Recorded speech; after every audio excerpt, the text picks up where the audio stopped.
Hello दोस्तों, UPSC Hindi के online study platform में मैं निशांत त्रिपाठी आप सभी का स्वागत करता हूं। दोस्तों, पर्यावरण पारिस्थितिकी जिसमें हम लोग देखेंगे कि यूपी पीसीएस की प्रारंभिक परीक्षा में इसका जो भूमिका है वो लगभग 20 से 22 प्रश्नों की है।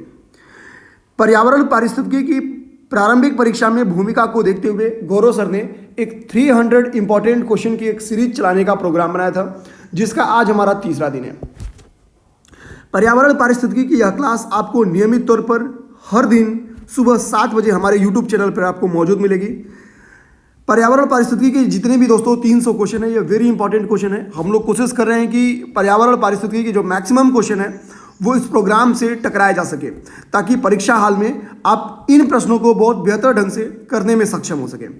तो बिना समय गंवाए हम लोग चलेंगे 41 नंबर क्वेश्चन पे। इसके पहले हम लोग 40 क्वेश्चन डिस्कस कर चुके हैं पिछले 2 क्लास में।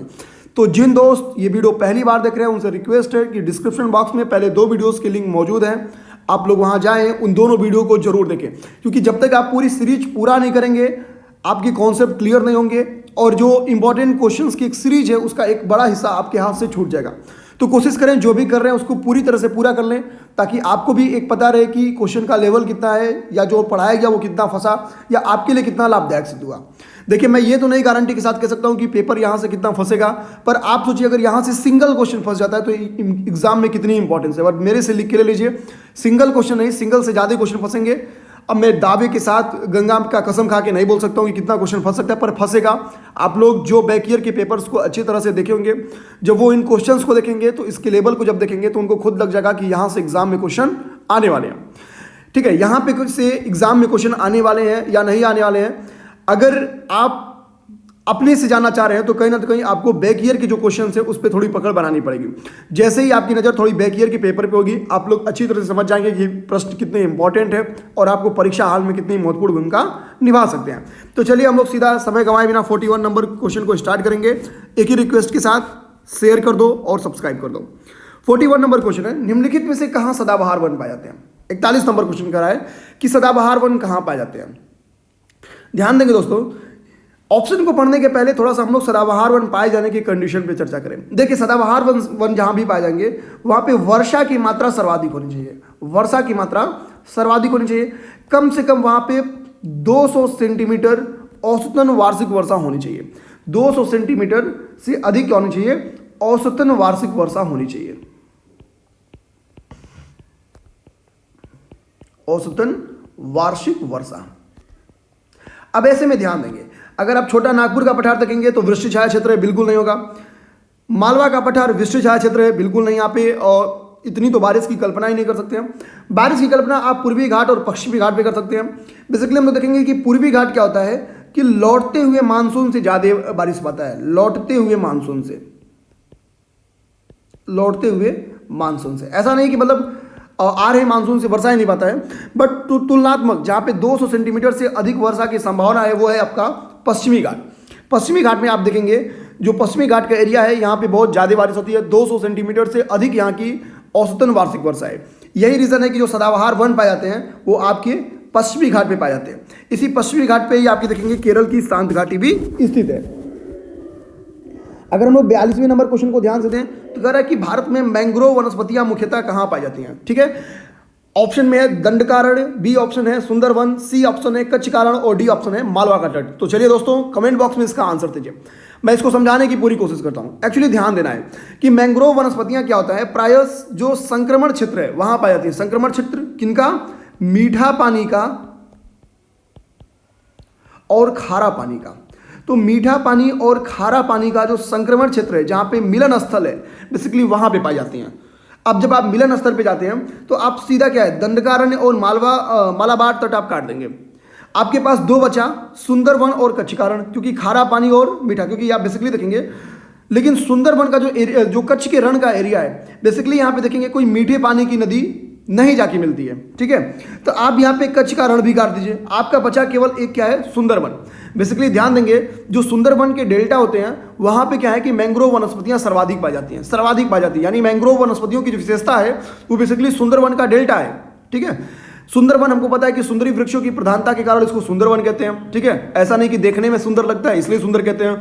यहाँ पे सुंदरी नाम के वृक्ष जो हैं उनकी प्रधानता है, यानी मैक्सिमम सुंदरी वृक्ष यहाँ पे पाए जाते हैं, यही कारण है कि इनको सुंदरी वन कहते हैं, ठीक है। जस्ट उसी तरह से जैसे हड़प्पा में पहले क्या हुआ कि जो सिंधु घाटी सभ्यता के स्थल थे वो सबसे पहले हड़प्पा में मिले, जो भी स्रोत वगैरह है, तो बेसिकली उस लोकेशन का नाम, उस पूरी सभ्यता का नाम उस पर्टिकुलर जगह के नाम पे हड़प्पा रख दिया गया। ठीक उसी तरह से चूंकि जो सदाबहार वन है, सॉरी जो सुंदरवन वन है, यहाँ पे क्या है कि सुंदरवन डेल्टा में बेसिकली सुंदरी वृक्षों की प्रधानता है, तो इसको सुंदरी वृक्ष कर दिया गया। तो ठीक है, ये थोड़ा सा बकवास था जिसका कोई काम नहीं है, ठीक। आपको ध्यान रखना है कि सुंदरी वृक्ष क्या है कि इन जगहों पे इनकी प्रधानता है। तो मैंग्रोव वनस्पतियां कहाँ पाई गई हैं, आपकी इसका आंसर मिल गया, ऑप्शन नंबर 20 का सही है। 43 नंबर क्वेश्चन है चौराव द्वीप कहाँ स्थित है। 43 नंबर क्वेश्चन है चौराव द्वीप कहाँ स्थित है। तो ध्यान देंगे दोस्तों, चौराव द्वीप जो है वो मंडोवी नदी के किनारे स्थित है, मंडोवी नदी के। और हमको पता है कि मंडोवी नदी कहाँ स्थित है, तो हमको पता है कि मंडोवी नदी गोवा में स्थित है। ऐसे में हम लोग कह सकते हैं कि चौराव द्वीप क्या है, गोवा में स्थित है, ठीक है। चौराव द्वीप दोस्तों फिर से सुन लेंगे आप लोग कि चौराव द्वीप मंडोवी नदी के तट पर स्थित है, मंडोवी नदी के। चूंकि मंडोवी नदी कहाँ पे है, गोवा में स्थित है, ठीक है। अब थोड़ा सा ध्यान देना है, जो चौराव द्वीप है बेसिकली ये क्या है कि पूरी तरह से संरक्षित वनस्पति, कच्छ वनस्पति क्षेत्र है, ठीक है। पूरी तरह से संरक्षित है। तो पूरी तरह से संरक्षित है या नहीं, एग्जाम में यूपीपीसीएस में बेसिकली ये क्वेश्चन नहीं आने वाला है। आने वाला ये है कि चौराव द्वीप स्थित कहाँ है, तो ये गोवा में स्थित है। बेसिकली और भी क्वेश्चन अगर स्मार्ट बनाएगा तो किस नदी के किनारे स्थित है, तो मंडोवी नदी के किनारे स्थित है। आज के 44 नंबर क्वेश्चन पे हम लोग आएंगे। तो 44 नंबर क्वेश्चन जो है क्या, यह है कि निम्नलिखित में से किस धातु को हरी धातु कहते हैं। ध्यान देंगे 44 नंबर क्वेश्चन है, निम्नलिखित में से किस धातु को हरी धातु कहते हैं। एक्चुअली ध्यान देंगे, इनमें से जो धातु पर्यावरण फ्रेंडली है, पर्यावरण मित्रता की भूमिका निभाती है, यानी इन्वायरमेंट के साथ कोई शत्रुता की भूमिका नहीं निभाती है, इन्वायरमेंट पे कोई निगेटिव इंपैक्ट नहीं डालती है, वही धातु क्या है, हरी धातु है। और एक सेकंड दोस्तों, थोड़ी तबीयत खराब होने की वजह से थोड़ा बीच बीच में डिस्टर्ब हो रहा है, ठीक है। अब देखिए इसमें क्या है कि जो एल्यूमिनियम है इसी को हम लोग क्या कहते हैं, हरी धातु कहते हैं। ध्यान देंगे, एल्यूमिनियम को इसके पर्यावरण हितैषी होने के कारण क्या करते हैं हम लोग, हरी धातु का दर्जा देते हैं एल्यूमिनियम को। अगर एल्यूमिनियम के बारे में हम लोग थोड़ा सा और फैक्ट जानने की कोशिश करें तो देखते हैं, आइए हम लोग देखते हैं एल्यूमिनियम के बारे में थोड़ा सा और फैक्ट। तो ध्यान देंगे कि जो प्रकृति में सर्वाधिक उपस्थित तत्व हैं, ठीक है, प्रकृति में जो सर्वाधिक उपस्थित तत्व हैं, सर्वाधिक उपस्थित तत्व, सर्वाधिक उपस्थित तत्व, उनमें जो थर्ड रैंक है, उनमें जो थर्ड रैंक है वो है एल्यूमिनियम का, ठीक है। पहले रैंक पे कौन है, तो जाहिर सी बात है फर्स्ट रैंक पे कौन है, तो फर्स्ट रैंक पे वो है जिसकी आजकल बहुत कमी है और वो है ऑक्सीजन। सेकेंड नंबर पे वो है जिसको हम लोग बोलते हैं सिलिकॉन या सिलिका, ठीक है। तो प्रकृति में सर्वाधिक पाया जाने वाला तत्व कौन सा है, ऑक्सीजन है। सेकंड पे क्या है, सिलिका है। और थर्ड पे क्या है, एल्यूमिनियम है। तो एक तो एल्यूमिनियम से रिलेटेड ये फैक्ट हो गया। पेपर में कल को क्या है कि आपके क्वेश्चन पूछ सकता है, निम्नलिखित में से कौन सा एल्यूमिनियम का अयस्क नहीं है, या निम्नलिखित में से कौन सा एल्यूमिनियम का अयस्क है। तो हम लोग कुछ एल्यूमिनियम के अयस्क को देख लेते हैं। देखिए जितने क्वेश्चन संभावित बन सकते हैं, पूरी कोशिश की जा रही है कि आपको वो समझाया जा सके। एल्यूमिनियम के अयस्क, यूपीएससी हिंदी की जो डेली एमसीक्यू है उसके बेसिकली यही फायदे हैं कि हम लोग क्वेश्चन से हट के भी जो और डायमेंशन बन सकते हैं वहां पे हम लोग सोचने और समझने की कोशिश कर रहे हैं, ठीक है। तो एल्यूमिनियम के मैक्सिमम जो हम लोग कह सकते हैं कि सामान्यतः 5 अयस्क पाए जाते हैं, जो कि पहला है बॉक्साइट, पहला है बॉक्साइट और यही सबसे प्रधान अयस्क है इसका। सेकेंड है डायस्पोर, तीसरा है फेल्डस्पार, चौथा है माइका और पांचवा है क्रायोलाइट। अगर आपको बॉक्साइट चूंकि इसका सबसे प्रमुख अयस्क है, अगर इसका फॉर्मूला पूछ देता है तो ध्यान देंगे इसका फॉर्मूला होता है Al2O3 .3H2O Al2O3.2s2। ठीक है, इस चीज को ध्यान रखेंगे। अब ये हो गया आपका बाक्साइट, बाकी का कोई मतलब नहीं है फॉर्मूले का, मतलब इसका भी नहीं है। ठीक है, आप लोग याद भी नहीं करेंगे, मेरा सीधा सा सुझाव है आप लोग को याद नहीं करना है। ठीक है, आते हम लोग सीधा, बस ये आप पांचों नाम याद करिए, बॉक्साइट, डायस्पोर, फेल्डस्पार, माइका और क्रायोलाइट। बेसिकली ये पांच नाम आप लोग एल्युमिनियम के जो अयस्क के हैं इसको याद रखिए। एक इंपॉर्टेंट फैक्ट आप लोग और देख सकते हैं कि जो भूपर्पटी है एल्युमिनियम उसमें 7.3% है। एल्युमिनियम उसमें कितना है? 7.3%। तो भूपर्पटी का 7.3% हिस्सा क्या है? एल्युमिनियम का है। अगला हम लोग देखेंगे 45 नंबर क्वेश्चन। 45 नंबर क्वेश्चन कह रहा है कि भारत के किस राज्य में सर्वाधिक जीवित पुल पाए जाते हैं, या किस राज्य में जीवित पुल पाए जाते हैं। तो ध्यान देंगे दोस्तों, पहले तो हम लोग समझने की कोशिश करेंगे कि जीवित पुल से तात्पर्य क्या है, जीवित पुल कहते किसे हैं। तो ध्यान देंगे, किसी पेड़ को काटे बिना उसका पुल के रूप में प्रयोग। जीवित पुल का अर्थ होता है किसी पेड़ को, यानी पर्यावरण को नुकसान पहुंचाए बिना किसी पेड़ को काटे बिना उसका पुल के रूप में प्रयोग। अब ध्यान देंगे, यानी ऐसे में हम लोग कह सकते हैं कि इसका सही आंसर क्या होगा। तो इसका सही आंसर हो जाएगा मेघालय।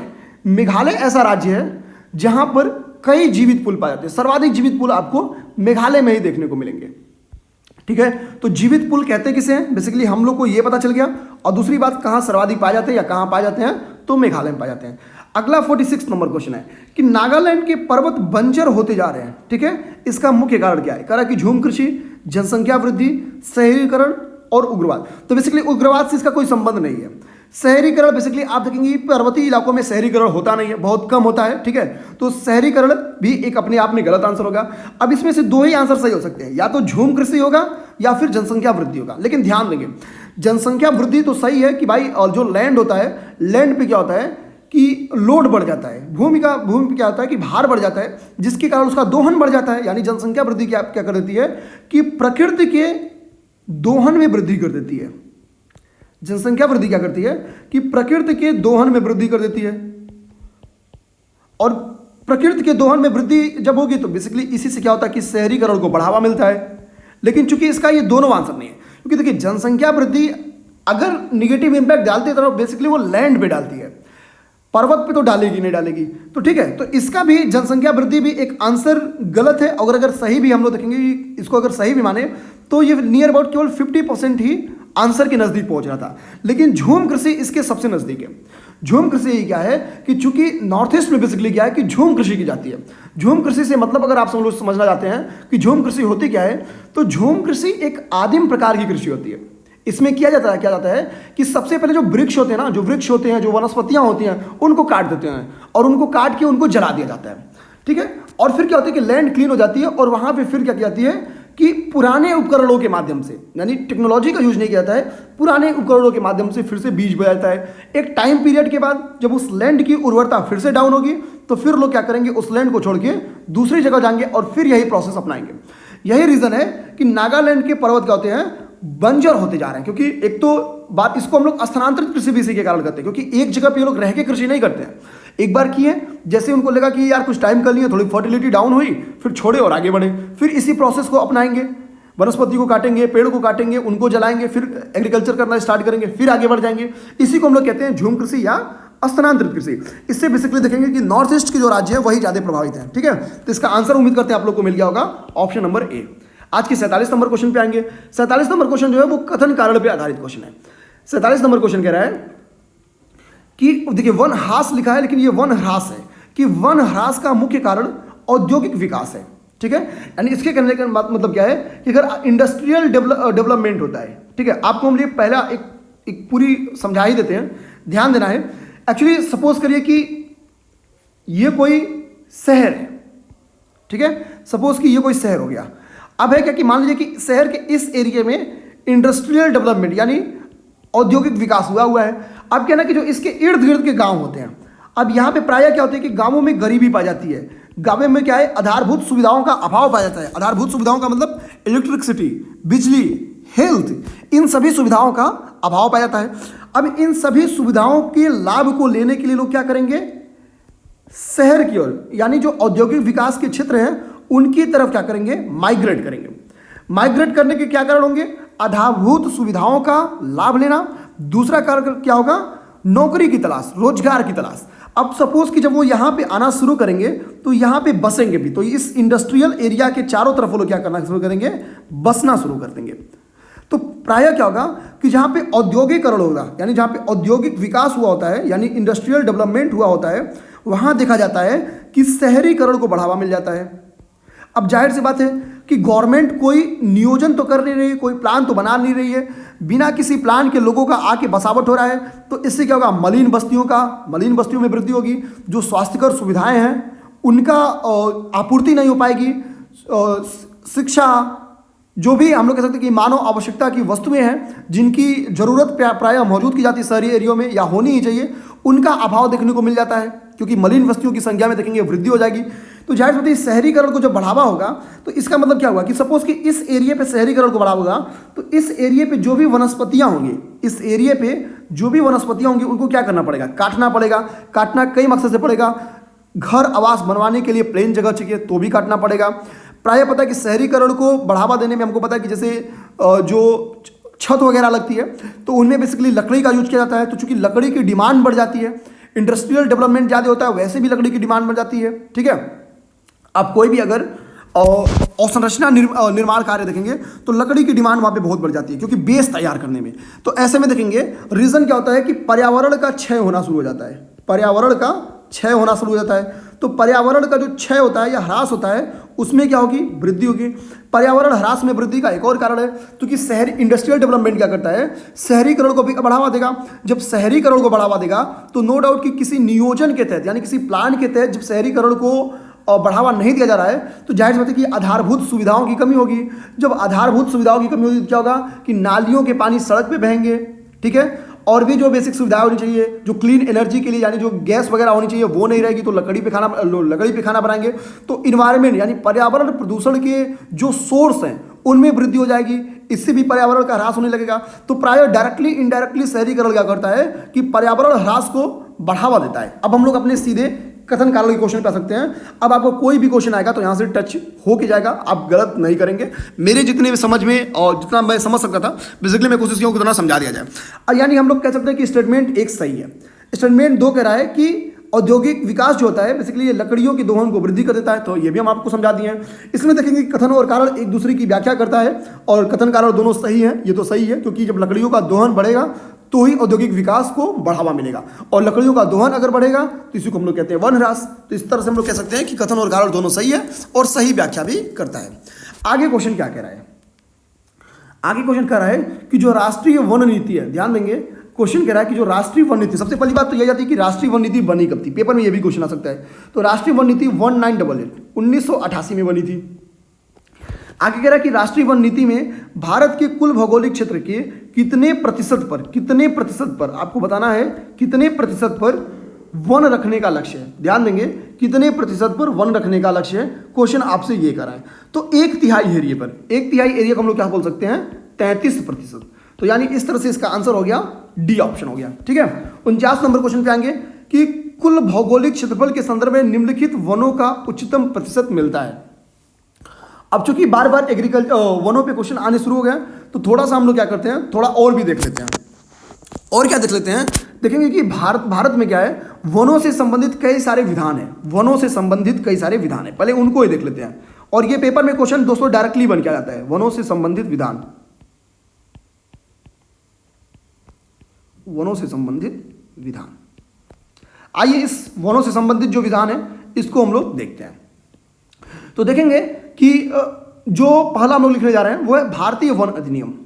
भारतीय वन अधिनियम, आप लोग इसको नोट करते चलिए, भारतीय वन अधिनियम।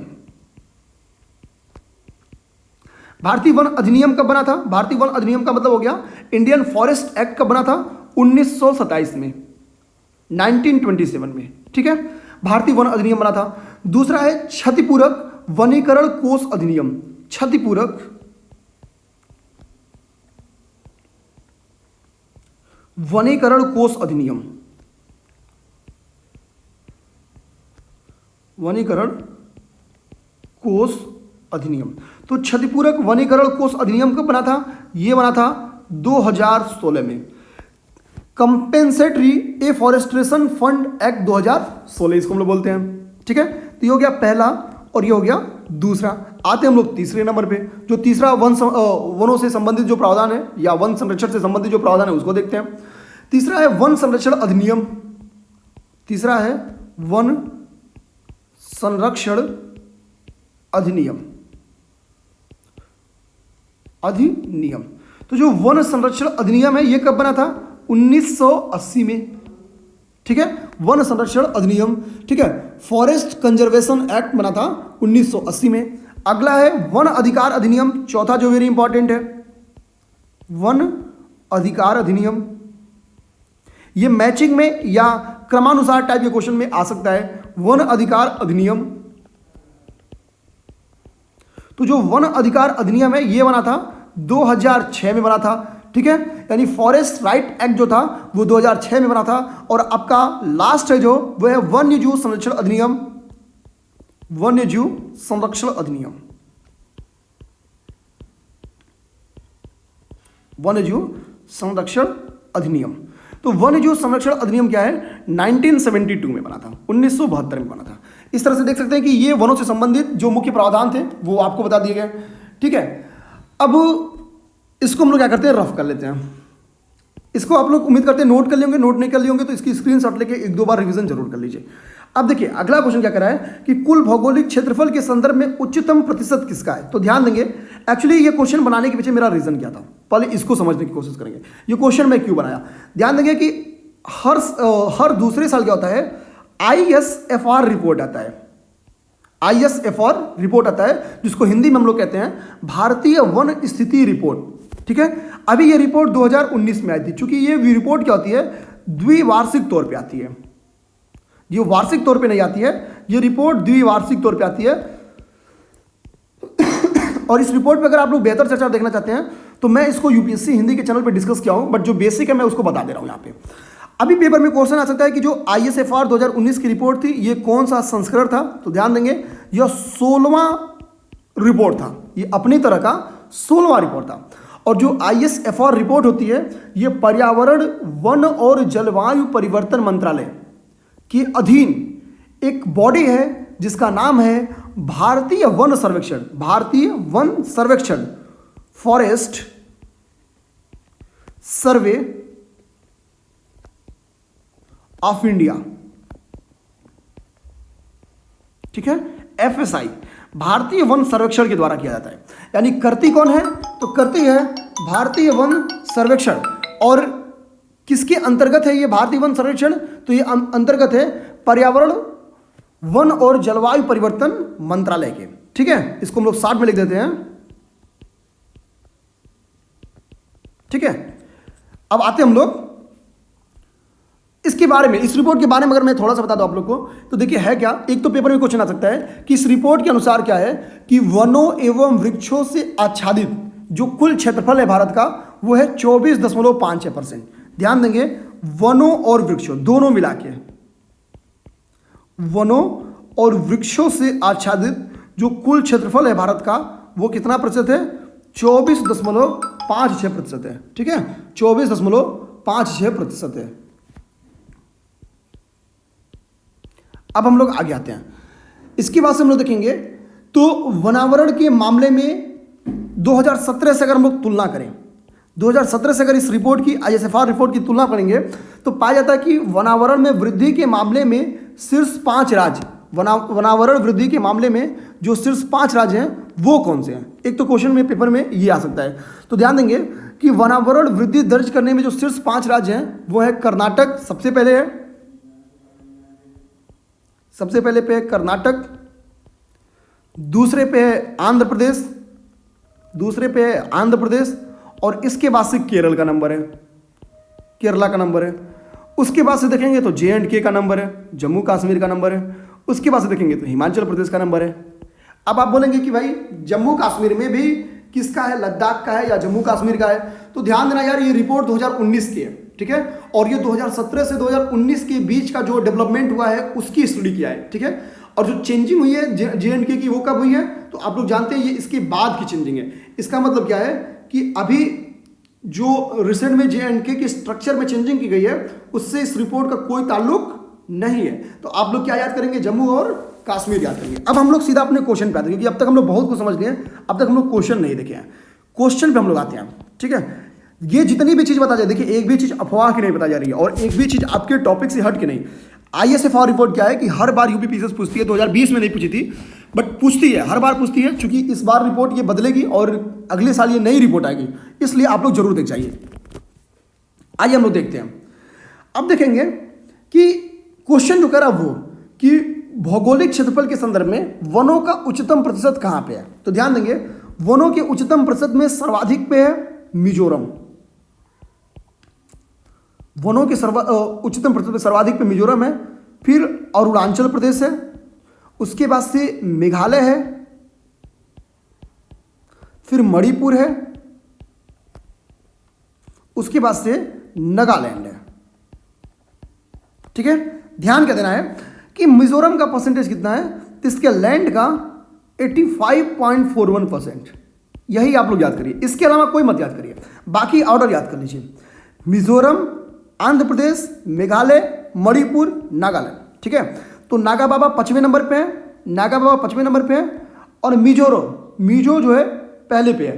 तो ठीक है, देखो तीनों यम वाले हैं, MAMM और लास्ट में नागा बाबा है 5वें नंबर पे। तो कुछ आप ट्रिक बना के याद कर जाइए, पहले पे मिजोरम है, यही सबसे इंपॉर्टेंट है, टॉप पे कौन है, तो मिजोरम है। अगर ऑर्डर करने के लिए देगा तो याद रखेंगे तीनों MA, सबसे पहले मिजोरम है, फिर मेघालय है, फिर मणिपुर है, और सेकंड पे क्या है, अरुणाचल प्रदेश है, ठीक है। आगे हम लोग आएंगे आज के 50 नंबर क्वेश्चन पे। अगर इसके अलावा आपको एक क्वेश्चन और भी पूछ दे कि सर्वाधिक वन क्षेत्रफल वाले राज्य कौन है, देखिए ये परसेंटेज है, इस चीज को ध्यान देना है, ये प्रतिशत है, लेकिन क्षेत्रफल पे अगर क्वेश्चन आ जाए एरिया पे, तो एरिया में सबसे अधिक है मध्य प्रदेश, इस चीज को ध्यान देंगे, एरिया में सर्वाधिक है मध्य प्रदेश। अगर आपको यही क्वेश्चन पूछ दे कि मैंग्रोव कितने हैं, या इसकी जगह पे ये क्वेश्चन पूछ दे आपसे कि पिछले वर्ष 2017 की तुलना में कितने प्रतिशत के मैंग्रोव में वृद्धि हुई है, तो ध्यान देंगे 1.10% की वृद्धि हुई है। मैंग्रोव वनस्पति में 1.10% की वृद्धि हुई है। मैंग्रोव वनस्पति क्या है, चूंकि वीडियो लंबी हो जाएगी, इसको हम लोग नेक्स्ट वीडियो में या आगे जब मैंग्रोव वनस्पति की क्वेश्चन आएगा तो उसको देख लेंगे, ठीक है। आएंगे हम लोग 50 नंबर क्वेश्चन पे। 50 नंबर क्वेश्चन कह रहा है, एक वैज्ञानिक नाम लिखा हुआ है, और वह वैज्ञानिक नाम क्या है, आइए देखते हैं। वैज्ञानिक नाम है बोस्लाफस टेग्रोकेलेमस, बोस्लाफस टेग्रोकेलेमस, और कह रहा है कि यह वैज्ञानिक नाम किसका है, यह वैज्ञानिक नाम किसका है। तो ध्यान देंगे दोस्तों, अक्सर ग्रामीण एरिया में यह एक ऐसा जानवर है जो कि किसानों की नाक में दम कर रखा है, और उसका नाम है नीलगाय, ठीक है। ऑप्शन ए सही है, ठीक। आते हम लोग 51 नंबर क्वेश्चन पे। कह रहा है घड़ियालों की ज्यादातर संख्या भारत में किस नदी में पाई जाती है, घड़ियालों की ज्यादातर संख्या भारत के किस नदी में पाई जाती है।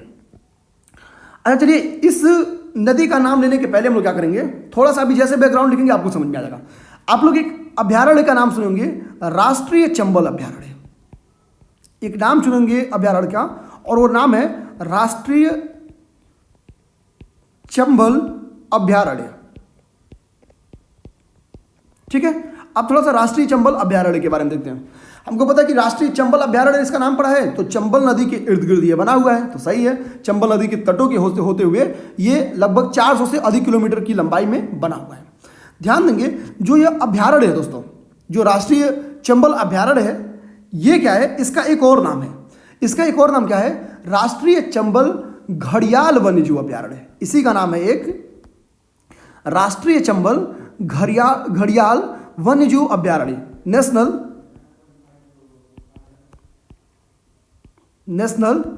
चंबल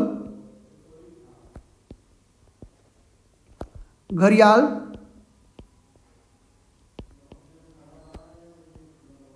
वाइल्ड लाइफ सेंचुरी,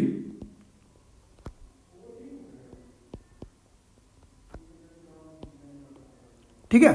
तो यही इसका एक नाम है, ठीक है। तो अब इसका जो दूसरा नाम है, इसी से जैसे आप लोग एक तुक्का लगाएंगे तो आपको इसका आंसर तो मिल ही गया। चंबल नदी है। ठीक है, इसका आंसर क्या मिल गया आप लोग को? चंबल नदी है।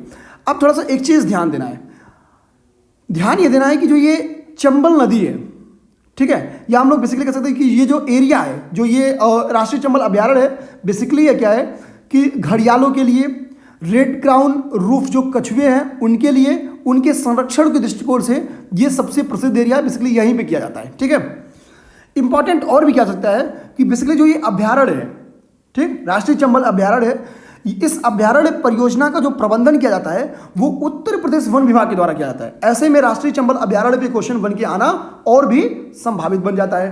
तो उम्मीद करते हैं 51 नंबर क्वेश्चन आपको समझ में आया होगा। आपको वीडियो कैसा लगेगा दोस्तों यार कमेंट बॉक्स में जरूर बताना। पिछले वीडियो में आप लोग की शिकायत थी यार कि क्लियर दिख नहीं रहा है, इस बार आपको ट्रस्ट नहीं होगा कि तीसरा वीडियो भी मैं उसी पेज पे बना चुका था, क्योंकि मैं एक ही लगातार मैं 3 वीडियो, आप लोग को अगर याद होगा तो मैं प्रीमियर कर चुका था, बट मुझे तीसरा वीडियो डिलीट करना पड़ा क्योंकि आप लोग की शिकायत आ रही थी कि क्लियर दिख नहीं रहा है। तो यार मतलब ये दोबारा मेरे को मेहनत करनी पड़ी है। मतलब आप समझ जाना कि ये वीडियो आपको टाइम टू टाइम इसलिए नहीं बना कि गौरव सर कहें यार कि शिकायत आ रही है तुम दोबारा वीडियो तैयार करो, तो जस्ट इसलिए मैं अपलोड किया गया वीडियो डिलीट करके दोबारा वीडियो तैयार कर रहा हूँ। तो यार प्लीज़ आप हम ये नहीं करें कि यार चलो ठीक है आप शेयर मत करो, बट यार वीडियो लग कैसा रहा है कम से कम बता तो जरूर देना कमेंट बॉक्स में। अगर आपको लगता है कि थोड़ी क्वालिटी और बढ़ानी चाहिए या नहीं समझा पा रहे हैं कुछ ऐसा, तो आप लोग जरूर बताना कमेंट बॉक्स में। और ये तो बताना एकदम कि यार क्वेश्चंस के लेवल कैसे हैं, मतलब क्वेश्चन आपको पीसीएस के लायक लग रहे हैं नहीं लग रहे हैं, ये जरूर बताना। ठीक है, आइए हम लोग आगे देखते हैं। 52 नंबर क्वेश्चन, 52 नंबर क्वेश्चन कह रहा है, चूंकि यहाँ पे एक स्टेटमेंट नहीं लिखा है कि निम्नलिखित कथनों पर विचार कीजिए, इसको ध्यान रखना है। कह रहा है कि विभिन्न वन्य जंतुओं की संख्या के आकलन के लिए क्या है, पगमार्क तकनीक का प्रयोग किया जाता है। ठीक है, पगमार्क तकनीक का प्रयोग किया जाता है। तो यहाँ पे बेसिकली ये बताना चाह रहा है कि पगमार्क तकनीक क्या है। ये स्टेटमेंट देखिए सही है, एक्चुअली होता क्या है, पगमार्क तकनीक का हम लोग यूज करते हैं वन्य जीवों की, जो जंतु हैं उनकी संख्या कितनी है इसका पता लगाने के लिए, इसका आकलन करने के लिए पगमार्क तकनीक का यूज किया जाता है। तो स्टेटमेंट एक सही करा है। तो पगमार्क तकनीक के ऊपर सीधा सा क्वेश्चन बन सकता है कि पगमार्क तकनीक का किससे संबंध है। ठीक है, वनस्पतियों की संख्या जानने के लिए, जैव विविधता को जानने के लिए, कुछ ऐसा क्वेश्चन बना के आ सकता है। आप लोग को रखना है कि वन्य जंतुओं की संख्या का आकलन करने के लिए। सेकंड नंबर स्टेटमेंट पे आते हैं। तो दूसरा नंबर स्टेटमेंट क्या कह रहा है, इसको देखिए। दूसरा नंबर स्टेटमेंट कह रहा है कि स्पाइडर वानर उष्णकटिबंधीय जलवायु क्षेत्रों में पाए जाते हैं। तो ध्यान देंगे, जो स्पाइडर वानर होते हैं बेसिकली देखेंगे कि अगर आप गूगल करेंगे तो देखेंगे कि हरे हरे पेड़ों पे आपको बैठे मिलेंगे, खूब गजिन पेड़ पे। जब पेड़ गजिन है इसका मतलब है कि वो एरिया कौन सा है, तो वो एरिया है उष्णकटिबंधीय जलवायु वाला एरिया है, क्योंकि इतने घने वन वहीं पे पाए जाएंगे। ये थोड़े से खतरनाक टाइप के जो है कि बानर होते हैं। ठीक है, हमारे गांव की तरफ वाले बानर नहीं होते, थोड़ा खतरनाक वाले होते हैं। ठीक, और डेंजर टाइप के दिखते भी हैं, आप लोग गूगल पे इसको देख सकते हैं। ठीक है, बहुत गूगल पे सर्च करके फिर दिखाने की कोशिश करेगा तो वीडियो लंबा बनेगा, और फिर मतलब आप लोग को समस्या आ जाती है कि यार वीडियो लंबा बन रहा है, तो उससे भी बचना है। तो इस तरह से इसका स्टेटमेंट सी सही है, इसका दोनों सही है। आइए हम लोग 53 नंबर क्वेश्चन कहते हैं। 53 नंबर क्वेश्चन क्या कह रहा है कि national bureau of animal genetic resource, national bureau of animal genetic resource कहाँ स्थित है। तो ध्यान देंगे, जो ये स्थित है वो करनाल में स्थित है। National bureau of animal genetic resource कहाँ स्थित है, तो national bureau of animal genetic resource आपका करनाल में स्थित है। इस चीज को ध्यान देना है, करनाल में स्थित है। 54 नंबर क्वेश्चन, फिर वही स्टेटमेंट छूट गया है, निम्नलिखित कथनों पर विचार कीजिए। कह रहा है खराई ऊंट कच्छ के वन में पाए जाते हैं। तो ध्यान देंगे दोस्तों, एक्चुअली खराई ऊंटों को कच्छ में तैरने वाला ऊंट कहा जाता है, कच्छ में तैरने वाला ऊंट कहा जाता है। प्राय हम लोग ऊंट को क्या कहते हैं, रेगिस्तान का जहाज। लेकिन ध्यान देंगे, खराई ऊंट एक ऐसा ऊंट है जो कक्ष में तैरने वाला ऊंट के तौर पे जाना जाता है। अगर आप गूगल करेंगे तो देखेंगे ये कक्ष में तैरते हुए आपको दिखेंगे। ठीक है, तो चूंकि इनका जो एक नाम है कि कक्ष में तैरने वाले ऊंट, उसी से हमको पता चल जा रहा है कि ये कक्ष में पाए जाते हैं। भाई अगर पाए नहीं जाते तो वहां पे तैरते कैसे, उड़ के थोड़ी जाते हैं। ठीक है, तो स्टेटमेंट एक तो सही है। सेकंड पे आते हैं, कह रहा है कि एशियाई जंगली गधा का वैज्ञानिक नाम है इक्कस हेमियोनस। इक्कस हेमियोनस, तो ये दूसरा वैज्ञानिक नाम यहाँ पे आपको पेपर में मिल गया है, तो बिल्कुल सही नाम है ये। जो एशियाई जंगली गधा है इसका नाम है इक्कस हेमियोनस। ठीक है, तो इसका दोनों स्टेटमेंट सही है, ऑप्शन नंबर सी इसका सही आंसर है। आइए हम लोग 55 नंबर क्वेश्चन पे देखें, फिर वही चीज छूट गया, निम्नलिखित कथनों पर विचार कीजिए। कह रहा है कि भारत का क्षेत्रफल संसार के कुल क्षेत्रफल का 2.4%। ध्यान देंगे, बेसिकली मैं क्या करता हूं कि जो ये फैक्चुअली क्वेश्चन होते हैं ना, उनको स्टेटमेंट में दे देता हूं, ताकि आपको थोड़ा कभी स्टेटमेंट गलत करके थोड़ा एनालिटिकल बनाया जा सके और फैक्चुअल पे प्रैक्टिस यहाँ पे हम लोग डिस्कशन भी करा देंगे, तो फैक्चुअली भी तैयारी हो जाएगी और थोड़ा कॉन्सेप्चुअली भी आप लोग की तैयारी हो जाएगी। तो भारत का जो क्षेत्रफल है वो संसार के क्षेत्रफल का 2.4% है, बिल्कुल सही है। कई सारे लोग बहुत द्वंद में रहते हैं, उनको लगता है भाई भारत तो एक उपमहाद्वीप के तौर पे जाना चाहता है, इतना बड़ा है। उनको लगता है कि जैसे उनके गांव में उनका अगर 10 एकड़ जमीन है तो उनको लगता है कि ये पूरे मतलब गांव का सबसे बड़ा हिस्सा है या पूरे देश का सबसे बड़ा हिस्सा है। ध्यान दीजिएगा, नो डाउट कि भारत एक उपमहाद्वीप के तौर पे जाना जाता है, लेकिन वर्ल्ड में इसका जो लैंड है क्षेत्रफल के हिसाब से इसका कंट्रीब्यूशन केवल 2.4% है, बहुत कम है, बहुत कम है। ठीक है, इसको ध्यान देना है। 2.4% का मतलब कुछ नहीं हुआ, हालांकि बहुत कुछ हुआ। मतलब अगर अपने देश के हिसाब से इतना अपना बड़ा देश है, एक उपमहाद्वीप के तौर पे जाना था और एरिया केवल है 2.4%। ठीक है, अब नेक्स्ट आएंगे तो वन्यजीव संरक्षण अधिनियम सितंबर 1972 को लागू किया गया, बिल्कुल सही है। वन्यजीव संरक्षण अधिनियम के बारे में हम लोग पढ़ भी चुके हैं ऊपर। तो वन्यजीव संरक्षण अधिनियम सितंबर 1972 में ही लागू किया गया था, तो इसका ऑप्शन नंबर क्या सही हो गया? सी सही हो गया। 56 नंबर क्वेश्चन पे आए। 56 नंबर क्वेश्चन में एक स्टेटमेंट कराए कि भारतीय पशु कल्याण बोर्ड की स्थापना पशु क्रूरता निवारण अधिनियम 1960 की अनुच्छेद 4 के तहत की गई थी। तो ध्यान देंगे, स्टेटमेंट बिल्कुल सही है, बिल्कुल सही स्टेटमेंट है। आपको याद कैसे करना है, पेपर में क्वेश्चन बन के कैसे आएगा कि भारतीय पशु कल्याण बोर्ड की स्थापना किसके तहत की गई थी? ऑप्शन में कहीं रहेगा पशु क्रूरता निवारण अधिनियम 1960, एक तो ऐसे बन जाएगा। दूसरा क्वेश्चन बन जाएगा कि भारतीय पशु कल्याण बोर्ड की स्थापना पशु क्रूरता निवारण अधिनियम 1960 के किस अनुच्छेद के तहत की गई थी? अनुच्छेद 2, 3, 4, 5। तो आपको ऑप्शन में खोजना है अनुच्छेद 4। तो पीसीएस में कुछ इस टाइप के भी क्वेश्चन आ सकते हैं। सेकंड नंबर स्टेटमेंट को फोकस करते हैं। सेकंड नंबर स्टेटमेंट करा है कि राष्ट्रीय पादप अनुवांशिकी संस्थान ब्यूरो की स्थापना वर्ष 1977 में कब की गई? 1977 में न्यू दिल्ली में की गई थी। ठीक है, तो ध्यान देंगे कि जो राष्ट्रीय पादप अनुवांशिकी संस्थान ब्यूरो है, बिल्कुल सही बात है कि इसकी स्थापना 1977 में की गई थी। तो पेपर में क्वेश्चन आ सकता है कि इसकी जो स्थापना है 1967, 77, 87, 97 कब की गई थी? ऑप्शन मिल सकता है। तो 1977 आप लोग देखेंगे और वहीं टिक मार देंगे। अब बताती है कि कहां पर की गई थी? तो जहां पे इस वक्त मोदी जी हम आप की गई थी, नई दिल्ली में की गई थी। इसका ऑप्शन क्या सही है? तो भैया सब सही है। 57 नंबर क्वेश्चन पे आएंगे। तो 57 नंबर क्वेश्चन कर रहा है कि भारतीय वन्यजीव संस्थान कहां स्थित है? भारतीय वन्यजीव संस्थान कहां स्थित है? 57 नंबर क्वेश्चन। तो ध्यान देंगे, भारतीय वन्यजीव संस्थान जो है दोस्तों वो देहरादून के उत्तराखंड में स्थित है। ठीक है, देहरादून के उत्तराखंड में नहीं, उत्तराखंड के देहरादून में स्थित है। ठीक है, भारतीय वन्यजीव संस्थान उत्तराखंड के देहरादून में स्थित है, इस चीज को ध्यान देना है। 58 नंबर क्वेश्चन ध्यान देंगे। 58 नंबर क्वेश्चन कह रहा है कि चिपको आंदोलन के प्रणेता जो थे वो चंडी प्रसाद भट्ट थे। तो ध्यान देंगे दोस्तों, जो चिपको आंदोलन है इसके प्रणेता चंडी प्रसाद भट्ट थे, बिल्कुल सही है। लेकिन केवल चंडी प्रसाद भट्ट नहीं थे, इसके साथ इनके साथ साथ सुंदरलाल बहुगुणा भी थे। तो यहां पे ये भी ऑप्शन में आ सकते थे, इस चीज को ध्यान देंगे। सुंदरलाल बहुगुणा भी थे,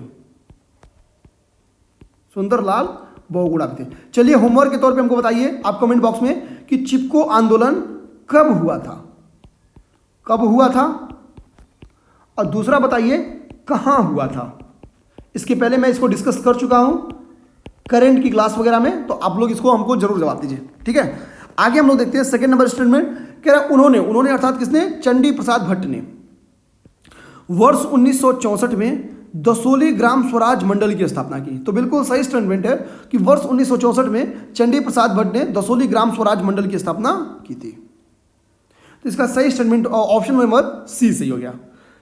आते हम लोग सेकंड लास्ट क्वेश्चन पे। सेकंड लास्ट क्वेश्चन कह रहा है कि राज्य में वन रोपण की क्रियाविधि को बढ़ाने के उद्देश्य से, ठीक है, वन रोपण की क्रियाविधि को बढ़ाने के उद्देश्य से किस राज्य सरकार ने एक योजना चलाई है, अपना वन अपना धन। ठीक है, देखिए बेसिकली नाम बिल्कुल सही। देखिए अगर आप वनों की संख्या में वृद्धि कर रहे हैं, वनोत्पादन कर रहे हैं, ठीक है, तो बेसिकली क्या होता है कि आपके पास एक तरह से वो और जब वन तैयार हो जाते हैं तो एक लकड़ी के रूप में आप उसको बेच सकते हैं, तो धन के रूप में तो काम कर ही सकता है। इन्वायरमेंट को तो पॉजिटिव इम्पैक्ट डालता है प्रदूषित की जगह पे उसको हम लोग कह सकते हैं कि पर्यावरण को ठीक ठाक करने में, ठीक है, भूमिका निभाता है।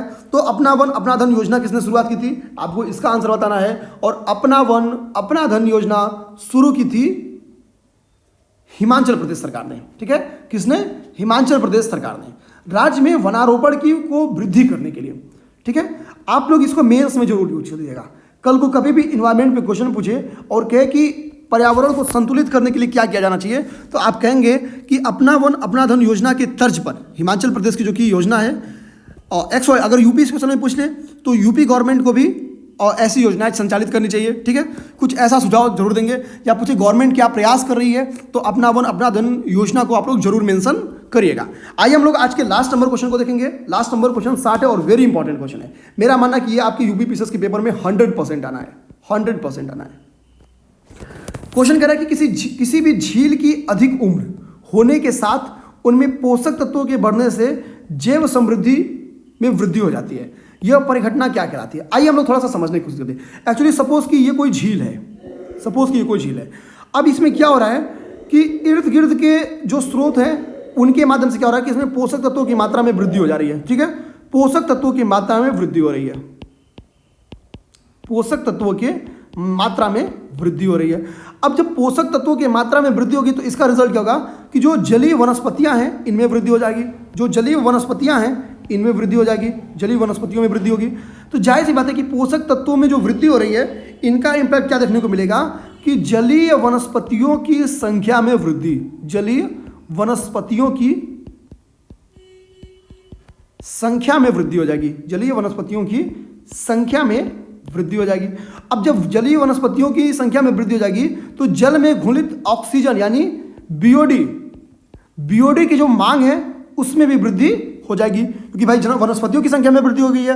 तो इसका रिजल्ट क्या होगा कि जल में घुले हुए जो ऑक्सीजन है, ठीक है, उनकी मांग में क्या होगी, वृद्धि हो जाएगी। तो एक तो आप लोग ये समझ लीजिए, और जो पोषक तत्वों की मात्रा में वृद्धि होती है इसी घटना को हम लोग कहते हैं सुपोषण, ठीक है, या यूट्रिफिकेशन कहते हैं। ठीक है, तो इस तरह से उम्मीद करते हैं कि ये सारे क्वेश्चन आपको समझ में आ गए हैं। आज उम्मीद करते हैं कि वॉइस जो थी वो भी क्लियर है, जो पेज की विजिबिलिटी है वो भी बहुत अच्छी क्लियर है। तो धन्यवाद दोस्तों। लेक्चर अच्छा लगे तो कमेंट करके जरूर बताएं, वीडियो को शेयर करें और हमारे चैनल यूपीएससी हिंदी को सब्सक्राइब करें। जय हिंद, जय भारत।